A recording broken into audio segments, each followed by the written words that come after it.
Hey guys, BMI here today with a BP05 Omens Tonal tier list update. So today we'll be going through the tier 1, tier 2, and tier 3 decks, including a deck list for each of them and a summary about what to expect in the upcoming expansion. But before we get into that, I want to give a quick shout out to our Patreon subscribers. So without these guys, it wouldn't be possible to bring you guys the website and also the content that is completely free to you guys. Also, if you would like to support, we've got a bunch of Patreon exclusive releases, including a Open 8 guide for the upcoming expansion. So make sure to check that out. Also there's coaching raffles, so I think the next one is actually 2 days from now, something like that. Okay, cool. So going into the tier list, the first one is Aegis Haven. So this deck has received major buffs, mainly because of this guy, Marwyn. So basically what this guy can do is you can skip your next turn, which sounds like a major downside, but what it actually does is it gives you an 8/8 ward aura, and then it increases your max play points by 1, so you're not really skipping a turn. You heal for 3 and you draw a card. So this happens just before your opponent can really punish it. And it's a very potent tool that not many decks can actually deal with. In addition, it runs Gilnelis. So Gilnelis is a very strong card. It's got Drain, and then when you play it with 3 mana on the fanfare, you can also search for a possible Craving Splendor. So you will see this quite often in a bunch of different decks. So basically this one, you can give any follower in your field rush, and then also when you evolve it, it actually does damage to that follower, and it gives it +3 attack. So it can be your own followers, and it can also be your opponent's followers. So it's quite a flexible card. And then this one you'll see a lot, so Craving Splendor across a lot of different decks. So it's a quick spell, so if you have Gilnelis, it costs 3 less, but also just generically paying 3 mana to do 4 damage to any follower and healing a leader for 1 makes it a very, very strong card. Apart from that, it also runs 2 copies of Marwyn's kind of weapon, so it's its saviors. So either you search for Marwyn, or you can use it to banish a follower to defense less. So that's pretty much all the new additions for the deck in BP05. It makes it extremely strong. It's a potent control deck, so basically stall out, you remove their stuff, and eventually you drop Aegis. If they can't clear it, you swing the game. So that is Aegis Haven. The next deck is Egg Haven. So this deck is also tier 1. Basically, it's similar in playstyle to BP04 Egg Haven, but they've got 2 new cards. The first card that they're getting is Demonic Epitaph. So this card is a very strong 2-drop, and basically it can evolve for 0 play points and become a 3/4 with Bane. And then also when it dies, it deals 2 damage to each enemy leader. So basically, this is really like cheat-worthy stats, right? In terms of like turn 2. And its downside is that you have to discard a card, but because Fable Haven already discards the entire hand for Egg, you don't really have a downside to this very powerful 2-cost follower. In addition, you also get Fina, so this card you're going to see a lot of as well. Basically, you can either search the top 5 cards of your deck for a 1-cost follower, or you can kill a 1-cost follower on the opponent's field. So both of these effects are very strong. But in particular, you're going to be able to search Andromeda from the top of your deck, and then you can set it up for the combo with Egg. So basically, deck is a lot more consistent, it's way more aggro, and it's also a very strong tier 1 deck. The next deck is Mid-Range Elephant, so this one's taken from the top 8 list from the Grand Prix. So it does run 43 cards actually, but basically it functions very similarly to BP04 Elephant, but the main difference is that it runs Fina. So Fina is obviously a very strong 2-cost, and it also can search 1-cost followers, and of course you do run Elfchild, May, and Sakuna, so that can come up. But also you can just clear followers, so you gain control of the board, you can hit people for 3.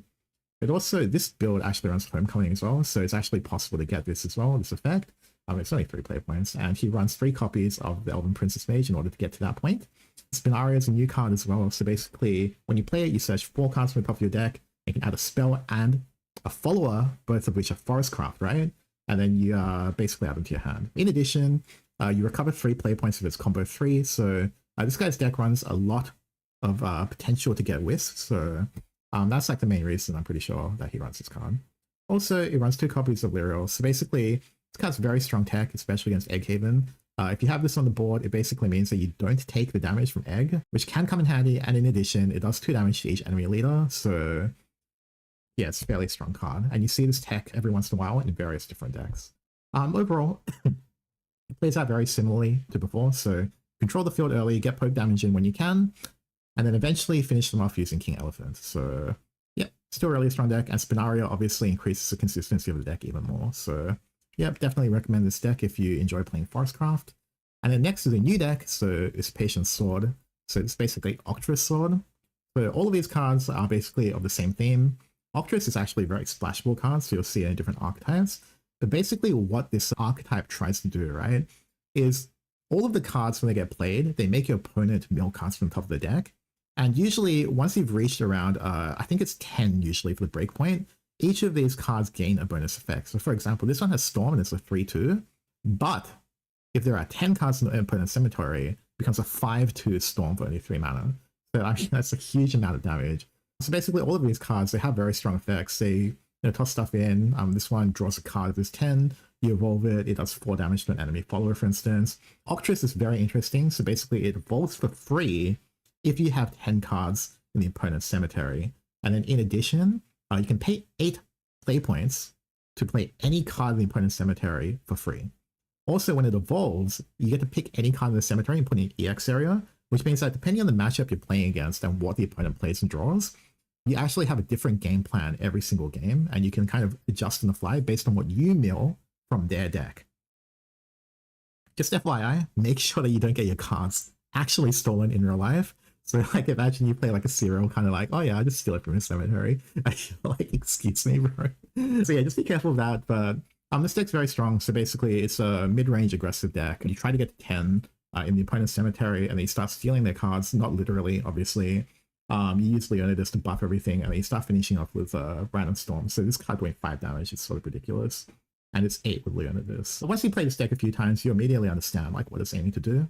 It's very strong, very consistent.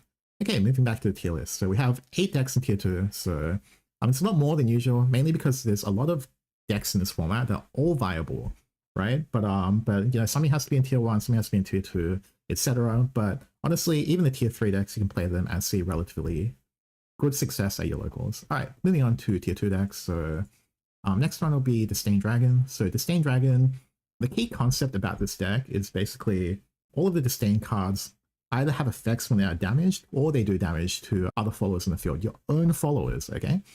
So for example, this card here, I believe it just does 1 damage to any follower in the field, and this is to trigger other effects, and Disdainful is the same. So it deals 1 damage to your own follower and 3 damage to another follower. That's very useful because it only costs 1 play point to clear a majority of followers early game. And then you've got this guy, so he's your main advantage engine. So when you take damage with this card, he draws a card, and then in overflow, you can ping a card as well. And this card is very useful, especially for Galmu. So Galmu is your boss monster pretty much. So when this follower takes ability damage, right, you can evolve it for free. And the reason that's relevant is because it can bring back any Omen card that costs 2 play points or less, and then you can play it for 0 play points. And when it takes ability damage, just like in the digital game, you select an enemy leader or an enemy follower, so slightly weaker, and you do 3 damage to it. So you can bring Galmu, self-damage it, and then you can bring back, let's just say 7 of Disdain, deal 1 damage to Disdain, you draw a card, and then you can also pick the Galmu, and then Galmu does 3 damage to any follower or leader. There's a bunch of combos like that that you can do. So all of these cards, they either do self-damage or they do damage to like another follower. They gain bonus effects. So this one here, when it takes damage, it gets Storm. You can evolve it, and it can search for Omen cards from the top of your deck. So this deck, it sort of like works off each other. It's very strong, very potent. And the Disdain package itself can be splashed across a number of different dragon archetypes, so you'll see that later. But basically, this is a very strong deck. We definitely want to pick up 3 Galmu and the Omen package because it can be played in pretty much every dragon deck except Ramp, I think. So yeah, strong deck. Moving along, we've got Destruction Rune. So basically, this deck is a control deck. The main idea is you're going to play Lishana, and it adds Destruction, Black and Destruction, White. So when you play those in the field, every turn you either heal your leader or you do damage to your opponent leader. And so if they can't kill you in time, you basically win the game because you've got infinite value.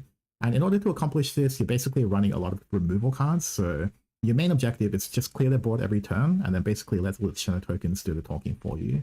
If you haven't finished them in time, you can play Ryo, and then Ryo can basically evolve.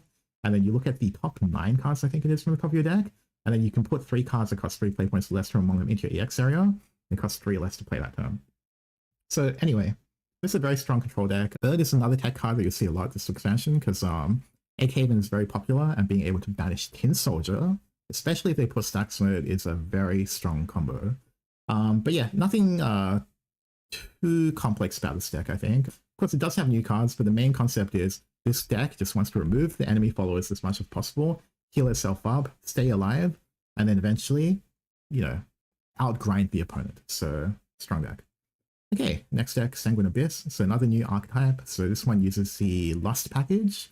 So essentially what this deck does is it's self-damage to your leader. So Sanguine Abyss It's very easy to proc the Sanguine effect with this deck. You just do self-damage, and then eventually you play Valneric. So Valneric, basically, when Sanguine's active, it has Storm, and then also when it strikes, it does damage to the enemy leader equal to the number of times that you have taken damage this turn. Your leader has taken damage that turn. And if your leader's defense happens to be 7, it gains an additional +2/+2. So this card can randomly do like, 9 or whatever damage in one turn if the opponent is not careful. So overall, it's a very potent deck. Your opponent will have difficulty trying to like predict how much self-damage you have and try to avoid you from getting that OTK combo. It's a very fun deck and it's quite effective in BP05. Okay, next deck, so Sanguine Abyss. So if we had kind of combo aggro-ish type of Sanguine Abyss here, we have control here. So Silence is basically a control deck. The main concept is that all of these cards either destroy followers or they'll make the opponent discard cards. So this is finally discard blood made into reality. For example, this one here, you can make your opponent discard a card for only 2 mana. If you have 10 necro charge, you also do 3 damage to an enemy follower on the field. And then basically all of these things do very similar things. So the main idea is you run your opponent out of resources by making them discard, and then you go in for the kill when they have nothing left to answer your board or whatever. This deck is going to make a lot of people pretty angry, I would say, but if you are the one playing the deck, you're going to have a lot of fun. So yeah, definitely give this a shot if you like the control playstyle.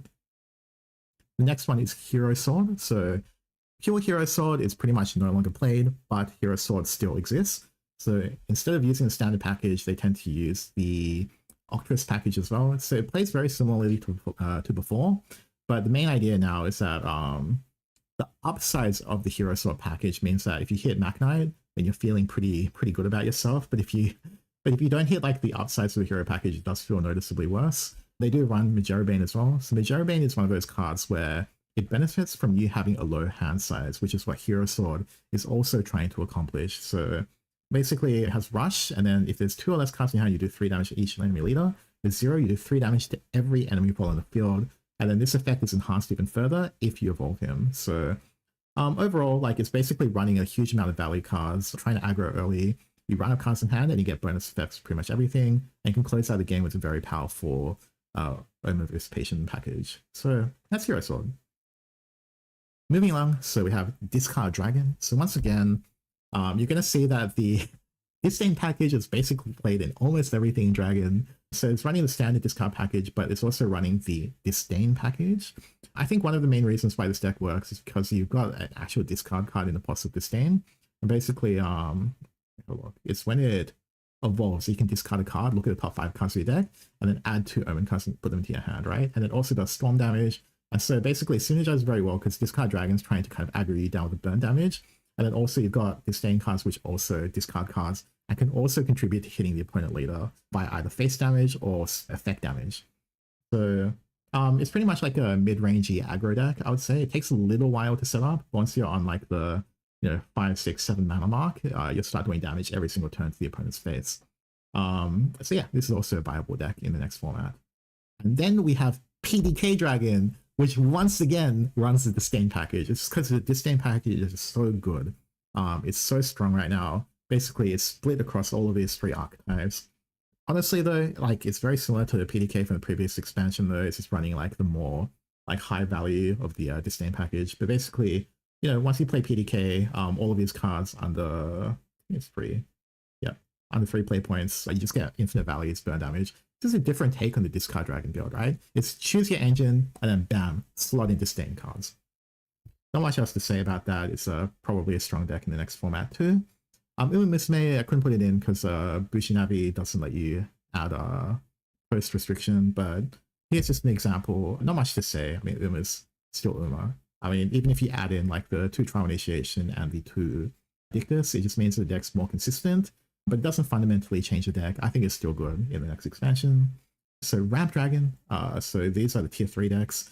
And to be honest, these decks are good. It's just I had to put something in tier 3, and these decks seemed reasonably, slightly worse than the tier 2 decks.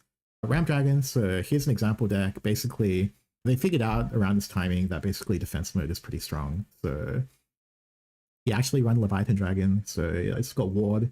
You reduce damage delta followed by 1, and you heal for 3 at the end of each turn. In addition, you're running the Guild Noise package, which we've already gone through before.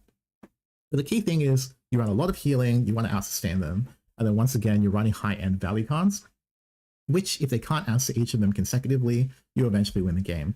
Obviously, your main weakness is that if you're unable to draw your removal cards in time or your ramp in time, you're playing a fair deck. But if you manage to draw your ramp in time, it's kind of broken. Alrighty, next one, Control Abyss. So the differentiation between this and Silence Abyss is basically that this runs the Angel package usually. So we did see the Angel package quite frequently during BP05. I think it's slightly worse than the Silence package, which is why I put it here. But the concept is basically is very similar to what you would have experienced in previous sets. So the idea is you want to run your opponent out of resources. You want to chuck in your Israfils and like, you know, your value cards in the grave, and then bring them back using Death Breath. So still a reasonably strong deck when you get rolling. But I think generally speaking, they stopped running the Ektar package around this time. But I mean, I'm sure you can still try it. But I just think like with the discard package from Silence, you may as well just commit fully to the Angel and the discard strategy. Okay, next deck is Dimension Shift. So Dimension Shift, once again, it did receive some slight buffs, I think. So Truth of the Adjudication is basically a better version of Demonic Strike because you can also draw 2 cards, and you can also deal 3 damage to enemy leader, or you can do 3 damage to enemy follow on the field. So it's got so much synergy from that respect. And also some of these builds, I think they also run the Unally spell to do 4 damage and heal 1. But this particular list didn't run it, but you can obviously run that too. So again, every time you release strong spells, Dimension Shift is always able to kind of look at using those spells for their list. So worth a shot. I don't think it's as good as Destruction, but I mean, if you enjoy playing D-Shift in general, you can play this. It's not bad. Okay, in the final deck, so Roach Forest, basically, this deck did see a little bit of play, I would say. So they're running Roach basically to get some extra removal or storm. So look, I don't know if you'd really run this over Elephant, but it's a possibility. For some reason, there are a lot of people who are playing this deck, so I thought it was worthwhile just to call it out. It's just a slightly different engine, is what I would say. So that's pretty much it for the tier list. This is my initial take on the top decks of the format. I think the tier 1 and tier 2 decks are very close to each other. I think they're not in any particular order, but I think, you know, if you're going to explore the meta, make sure to try these 4 decks out, and Dragon probably.